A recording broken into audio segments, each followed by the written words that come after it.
شروع اللہ کا نام لے کر جو بڑا مہربان نہایت رحم والا ہے۔ اے نبی صلی اللہ علیہ وآلہ وسلم، اپنے پروردگار کا نام لے کر پڑھو جس نے تمام کائنات کو پیدا کیا، جس نے انسان کو خون کی پھٹکی سے بنایا۔ پڑھو اور تمہارا پروردگار بڑا کریم ہے، جس نے قلم کے ذریعے سے علم سکھایا اور انسان کو وہ باتیں سکھائیں جن کا اس کو علم نہ تھا، مگر انسان سرکش ہو جاتا ہے اس بنا پر کہ وہ اپنے آپ کو بے نیاز سمجھتا ہے۔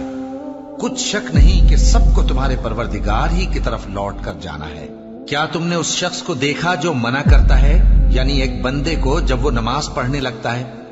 بھلا دیکھو تو اگر یہ راہ راست پر ہو یا پرہیزگاری کا حکم کرے تو منع کرنا کیسا؟